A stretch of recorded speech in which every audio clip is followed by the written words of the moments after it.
Hi, welcome to the Crystal Goddess 2021/1. It is the first episode of 2021. I don't know how 2020 was for you. I hope it was good. For me it was not so good. It was a very difficult year, and that's why there were lots of gaps in between.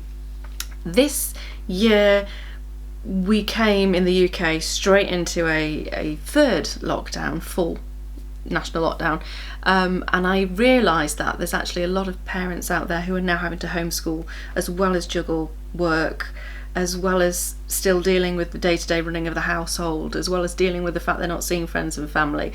So I thought I would really like to do a video that could potentially help with the homeschooling situation, just in the dynamics that are in the house and the kind of energies that are going on, because you cooped up together, you are having to do lots of different things and juggle lots of different things, and it can be quite a stress.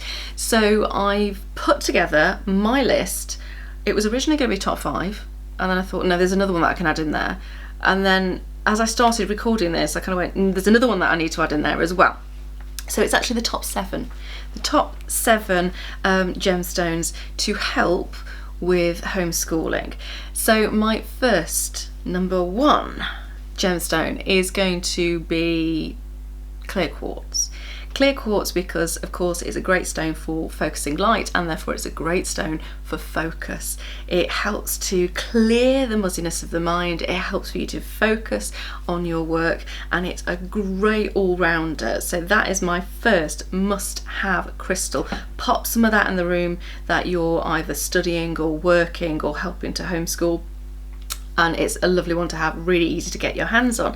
The second one I'm going to go for is Carnelian.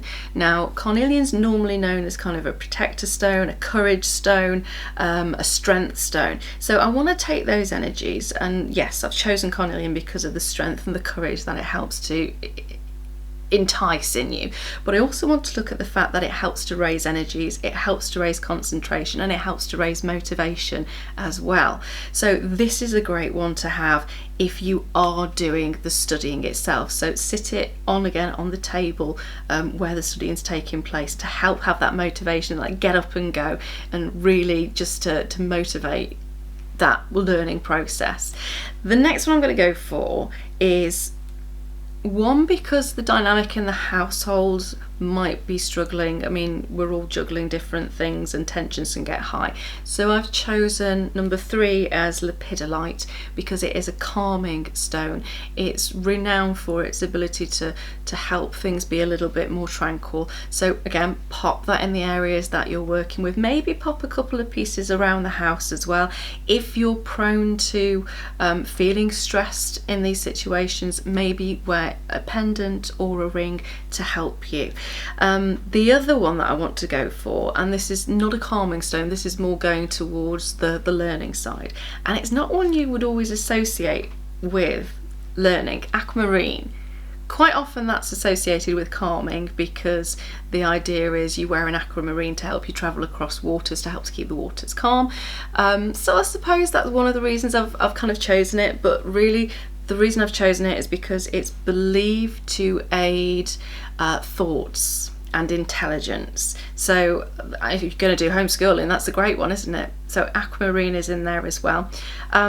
Just a note on the lepidolite, if you can't get your hands on a lepidolite, blue lace agate is just as calming, just as tranquil a stone to have around as well, so you can use that as an alternative.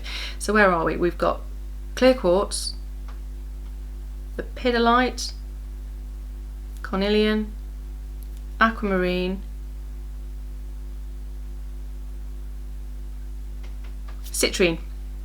Always have to throw citrine in there. It's a happy stone. It's got great vibrational energies. It's a really high vibration, and it's one of the only crystals that does not need to be cleansed. So it's a good one to have. I remember many years ago, and I think I still have the actual piece somewhere, but I was going through a horrible time, and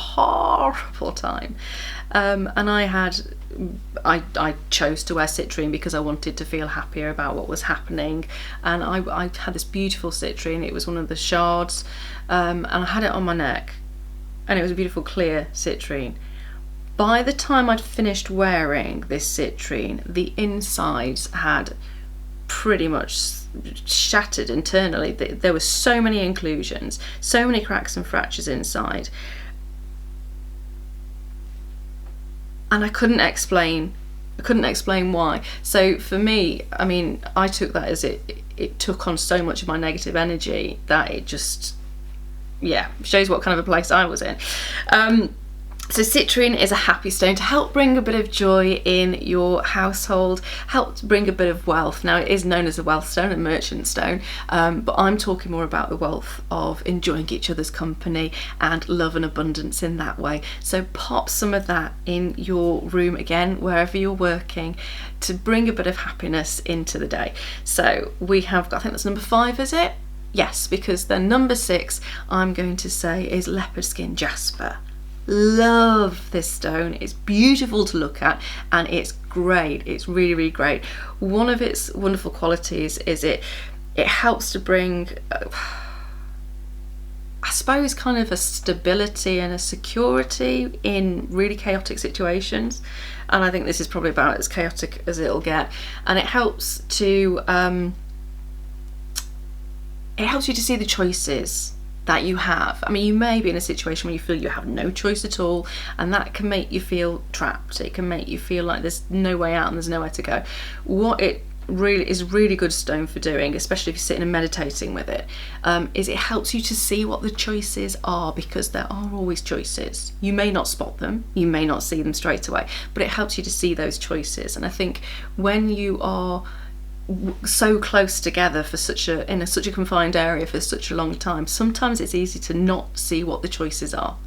And so this one I'd like to throw in the mix because it helps to alleviate just how chaotic this whole situation seems, and it helps to give you a sense of not being trapped. It gives you a little bit more freedom, and it does help you to see those choices. So it is a lovely one to have in there. And finally, the one I threw in right at the end when I first started recording this is Shungite. It's kind of a no-brainer. Not so much in order to help. I suppose it would still help in the environment. It would still help with moods and things.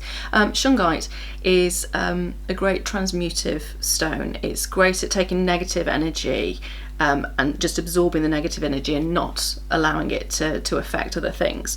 So it's known as, again, a protective stone, really protective stone, and it's actually 98% carbon, so it's a great filter.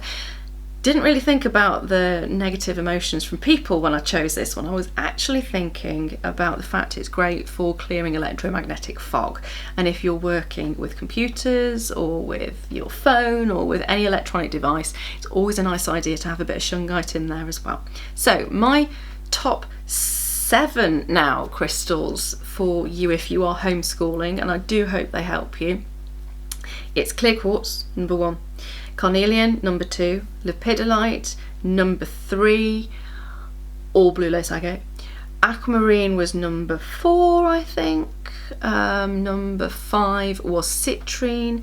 Number 6 was leopard skin jasper, and number 7 is Shungite. You can use them as jewellery, you can use them as palm stones if you find that's a really good thing for you to do. I always find palm stones really calming.